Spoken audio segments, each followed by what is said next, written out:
অহা 28 তাৰিখ দুপৰীয়া 2টা বজাত ইভিনিং 2টা বজাত আমাৰ এখন হস্পিটেল ওপেনিং হ'বলৈ গৈ আছে যি হস্পিটেলে আমি আশা কৰিছোঁ এই ডিষ্ট্ৰিক্টৰ সাউথ বেংকৰ not only district including Mahendraganj Phulbari ক'ব গ'লে টিকৰিখিলালৈকে মানুহ যিটো আমি অগাধ মানে ইমান ভুগিবলগীয়া হৈছে medical service lack of medical ছাৰ্ভিচৰ কাৰণে আমি সাধাৰণ এটা সিজাৰিয়ান কৰাৰ কাৰণে সাধাৰণ এটা ডেলিভাৰী কৰাৰ কাৰণে অলপ ক্ৰিটিকেল হোৱাৰ লগে লগে আমাৰ গোৱালপাৰা বা তুৰালৈকে আমাৰ ৰেফাৰ কৰিবলগীয়া হয় তো আমি সেইটো প্ৰব্লেম সলভিং প্ৰব্লেমটো আগত ৰাখি সেইটো প্ৰব্লেম সলভ কৰাৰ কাৰণে সেই উদ্দেশ্যটো আগত ৰাখি আমি যোৱা 2022 চনৰ ডিচেম্বৰ মাহৰ পৰা এইটো প্ৰজেক্ট হাতত লৈছিলোঁ আৰু আপোনালোকৰ আশীৰ্বাদত ৰাইজৰ আশীৰ্বাদত মানে আমি 28 তাৰিখত ওপেনিং কৰিবলৈ গৈ আছোঁ য'ত আমাৰ সকলো ধৰণৰ সুবিধা উপলব্ধ থাকিব যেনেকুৱা ধৰক চিটি স্কেনৰ পৰা আদি কৰি চিটি স্কেন আল্ট্ৰাছাউণ্ড এক্সৰে এইবিলাকতো নৰ্মেল কেছ থাকিবই কিন্তু যিটো সবতকৈ ডাঙৰ প্ৰব্লেম আমি এটা সৰু সুৰা অটি কৰাৰ কাৰণে সিম্পল এটা অটি কৰাৰ কাৰণে গুৱাহাটী গোৱালপাৰা বাহিৰে আমাৰ বেলেগ কোনো ৰাস্তা নাই কিন্তু 28 তাৰিখৰ পিছত অতি সোনকালে সেই প্ৰব্লেমটো আমাৰ হাটচিংমাৰীত সলভ হ'বলৈ গৈ আছে আমাৰ হাটচিংমাৰী গ্লোবেল হস্পিটেলৰ যিটো ডক্টৰ টিম আমাৰ ভিজিটিং ডক্টৰ হিচাপত আহিব বন্তি বড়ো কাকতি তাই বহুত এক্সপিৰিয়েঞ্চ ডক্টৰ হয় 10 years experience Gauripur nursing home Abhayapuri Goalpara বিভিন্ন লয়াৰ আছাম বিভিন্ন হস্পিটেলত তাই কাম কৰি আছে বৰ্তমান তাই অভয়পুৰীত কাম কৰি আছে লগতে থাকিব আমাৰ যিটো ফুল টাইম ভিজিটিং ডক্টৰ থাকিব লগতে আমাৰ যিটো ফুল টাইম ডক্টৰ থাকিব ডক্টৰ সুধা বৰিকাৰ তাই মুম্বাইৰ হয় নাগপুৰৰ হয় আমাৰ ইয়াত ফুল টাইম থাকিব 24 আৱাৰ্ছ যেতিয়া আমাৰ মা ভণ্টিৰ বাইদেউৰ যেতিয়া যিকোনো ধৰণৰ গাইনী প্ৰব্লেম হওক নট অনলি ডেলিভাৰী আমি গাইনী প্ৰব্লেম বুলিলে অকল ডেলিভাৰী বুলি বুজি পাওঁ কিন্তু ডেলিভাৰী বাহিৰেও আমাৰ মা ভণ্টিসকলৰ গাইনীৰ বিভিন্ন ধৰণৰ প্ৰব্লেম থাকে আৰু এইজনী ডক্টৰ 10 ইয়াৰ্ছ এক্সপিৰিয়েঞ্চ হয় যিকোনো ক্ৰিটিকেল বেমাৰৰ কাৰণে আহিব পাৰে গাইনকলজি ৰিলেটেড আমাৰ এই সুধা মেমৰ পৰা সলিউশ্যন পাই যাব ইনশাআল্লাহ সেইটো ছাৰ্ভিচ সুধা মেম 1 তাৰিখৰ পৰা কেবিনত বহিব আপোনালোকে ইয়াত উপলব্ধ পাব সুধা মেমক লগতে ডক্টৰ বিনীতা সিং থাকিব এমডিৰ ক্ষেত্ৰত যিকোনো ধৰণৰ বেমাৰ এমডিৰ বিষয়ে আপোনালোকে জানে MD it means all type of disease এমডিয়ে চাব পাৰিব যদি কিবা বেলেগ স্পেচিয়েলিষ্টৰ ওচৰত ছুপাৰ স্পেচিয়েলিষ্টৰ ওচৰত যদি পঠিয়াব লাগে আমি সুধা মেমৰ বিনীতা মেমে এইটো চাই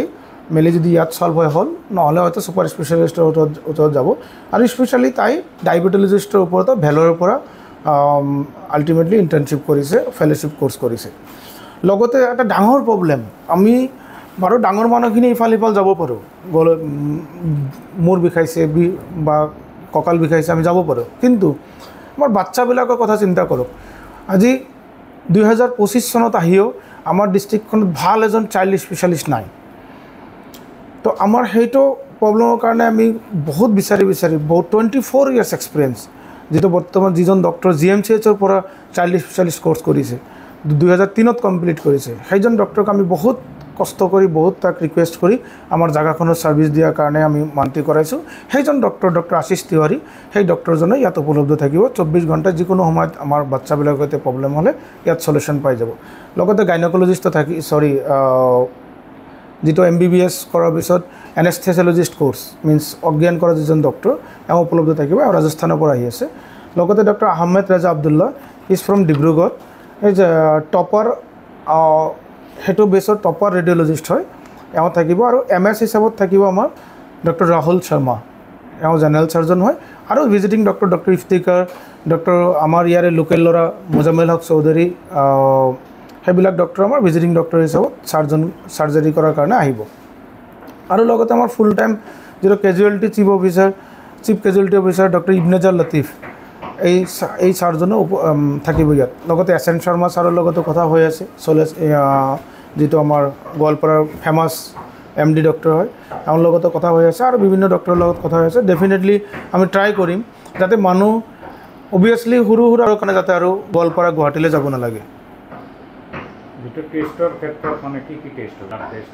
সক আমি মজিকত হাটচিংমাৰী সিভিল হস্পিটালৰ বাহিৰে প্ৰাইভেটত আজিলৈকে কোনো ফুল অটো এনালাইজাৰ মেচিন যেটো আমাৰ ইয়াত যিবিলাক বাকি ল্যাববিলাক চলি আছে এইবিলাক সেমি অটো এনালাইজাৰ হয় কিন্তু আমাৰটো ফুল অটো এনালাইজাৰ মেচিন আনা হৈছে য'ত মানে আপোনাৰ টেষ্টটো 100% একুৰেচিৰ সৈতে ৰিজাল্ট পাব আৰু এইটো বৃক্ষ তোমাৰ নাম কি ফলে পৰিচয় হ'ব ইনশাল্লাহ আমি 28 তাৰিখত যেহেতু ওপেনিং হ'ব 1 তাৰিখৰ পৰা আমাৰ সাৰ্ভিস ষ্টাৰ্ট হ'ব তাৰপিছত মানুহ লাহে লাহে গম পাব ইয়াত আমাৰ সকলো ধৰণৰ টেষ্ট 100% একুৰেচিৰ সৈতে ৰিজাল্ট পাব যিবিলাক ৰোগী আহিব মানে যেটো ডক্টৰ ফিজ নাই বা যিবিলাক ব্লাড টেষ্টৰ ফিজ হয় এই ফিজবিলাক গুৱাহাটী গোৱালপাৰাতকৈ ইয়াত কম হ'বনে সেম ডেফিনেটলি কম হ'ব আমাৰ যেহেতু দুখীয়া জায়গা মিডল ক্লাস জায়গা আমাৰ আমি তাতকৈ কম ৰাখাৰ চেষ্টা কৰিম বা কম হ'ব ডক্টৰ ভিজিট আমি ভাবিছোঁ সদ্যহতে আমাৰ ইয়াত নৰ্মেল ডক্টৰবিলাকে যেনেকৈ ভিজিট লৈ আছে 500 ৰুপিজ আমি সেনেকৈ কনচালটেশ্যন ফিজটো 500 ৰুপিজ ৰাখিম যদিও স্পেচিয়েলিষ্ট ডক্টৰ বাট আমি ডক্টৰ ফিজৰ ক্ষেত্ৰত 500 ৰাখিম বাকি টেষ্ট আমাৰ এইটো অঞ্চলত যিটো ৰেট হৈ আছে আমি সেইটোৰ লগত মিলাই ৰাখিম আমি গোৱালপাৰা গুৱাহাটীৰ লগত মিলাই নাৰাখোঁ কাৰণ আমাৰ অঞ্চলটো পিছপৰে গতিকে আমি সেই ৰেঞ্জটো মেইনটেইন কৰিম এতিয়াকৈ জিলাবাসী ৰাইজক কি জনাব মেছেজ কি দিব আপুনি মই এটা আহ্বান কৰিম আমাৰ জিলাবাসী ৰাইজৰ পৰা মই সহায় সহযোগিতা কামনা কৰিম ডেফিনেটলি আমাক ফেথ কৰক আমাৰ ওচৰত এবাৰ আহক আমাৰ ডক্টৰবিলাকৰ লগত মিট কৰক আমাৰ সাৰ্ভিসবিলাক চাওক আমাৰ ইনফ্ৰাষ্ট্ৰাকচাৰ মেচিনাৰী চাওক দুই এবাৰ ৰিজাল্ট চাই তাৰপিছত আপোনালোকে যদি আমাৰ ডেফিনেটলি যদি আমাৰ পৰা পাব্লিকে যদি উপকৃত নহয় আমাৰ ডক্টৰবিলাকৰ যদি ৰিজাল্ট ভাল নহয় তো ডেফিনেটলি সিহঁতে বাহিৰত যাবই লাগিব আমি ডক্টৰৰ সৈতে চেঞ্জ কৰিব লাগিব কিন্তু আমাৰ ডক্টৰ টিম অফ ডক্টৰৰ ওপৰত মোৰ এটা কনফিডেন্স আছে আমি এটা ভাল এটা মেডিকেল সাৰ্ভিসৰ ক্ষেত্ৰত এটা ভাল এটা উন্নয়ন গ্লোবেল হস্পিটেলৰ থ্ৰু দি এইটো সমষ্টিৰ কাৰণে আগবঢ়াই আনিব পাৰিম আইচিইউৰ ফেচিলিটি হয় হয় সেইটো আইচিইউ থাকিব ভেণ্টিলেটৰ থাকিব যেহেতুকে চাওক আমাৰ বহুত সিনিয়ৰ মানুহবিলাক আজিকালি হাৰ্ট এটাক ষ্ট্ৰোক এইবিলাক সাধাৰণ কেছ হৈ গৈছে সুগাৰ যেনেকৈ সাধাৰণ কেছ হৈছে গ'ল্ড ব্লাডাৰ ষ্ট'ন যেনেকৈ সাধাৰণ কেছ হৈছে আমি সঘনাই শুনা পাওঁ আগত এনেকুৱা নাছিলে আজিকালি মানুহ বহি থাকি বিভিন্ন কামৰ আগত মানুহ কামত ব্যস্ত আছিলে আজিকালি আমি তেলীয়া বস্তু খাই ভেজাল বস্তু খাই আমাৰ কি হৈছে হাৰ্ট এটাকৰ সংখ্যা ষ্ট্ৰোকৰ সংখ্যা কিন্তু বেছি হৈছে কিন্তু আমাৰ পৰিতাপৰ বিষয়ে এনেকুৱা যে গোটেই ডিষ্ট্ৰিক্টখনত এটা আইচিইউ বেড নাই গোটেই ডিষ্ট্ৰিক্টখনত এটা ভেণ্টিলেটৰ নাই বাৰু আমি ষ্ট্ৰোকৰ ট্ৰিটমেণ্ট ইয়াত কৰিব নোৱাৰিম আমি হাৰ্ট এটাকৰ ট্ৰিটমেণ্ট ইয়াত 100% কৰিব নোৱাৰিম বাট এটলিষ্ট আমি সকাহটো এটা দিব পাৰিম এটলিষ্ট আমি ভেণ্টিলেটৰত মানুহজনক আমি 1-2 ঘণ্টা ৰাখি অবজাৰভেশ্যন কৰি তাক অলপ ৰেক্টিফাই কৰাই যাতে আমি ৰেফাৰ কৰিব পাৰোঁ যাতে মানুহজনৰ মানে জীৱনটো বচাৰ কাৰণে অলপ বাকী আল্লাই ল'লেতো এইটো বেলেগ কথা কিন্তু আমাৰ এই হস্পিটেলৰ যোগেদি ইনশাল্লাহ এইটো এচুৰেঞ্চ দিব পাৰোঁ যে মানুহখিনি সেই প্ৰাইমাৰী যিটো ট্ৰিটমেণ্ট ষ্ট্ৰোক পেচেণ্ট এটা পাব লাগে সেইখিনি পাব গ'ল্ড ব্লাডাৰ হাৰ্নিয়া এপেণ্ডিক্স সকলো ধৰণৰ অপাৰেশ্যন ইয়াত উপলব্ধ হ'ব হয় 1 তাৰিখৰ পৰা একদম হ'ব এনেকুৱা নহয় বাট উইদিন মাৰ্চ মিডৰ ভিতৰত গোটেইখিনি অপাৰেশ্যন ক্লিয়াৰ হৈ যাব কিন্তু আমি ভেৰি শ্বৰ্ট টাইম 1-2 তাৰিখৰ পৰা হয়তো আমি চিজাৰিয়ানটো অলৰেডি ষ্টাৰ্ট কৰি দিব পাৰিম বুলি আশা ৰাখিছোঁ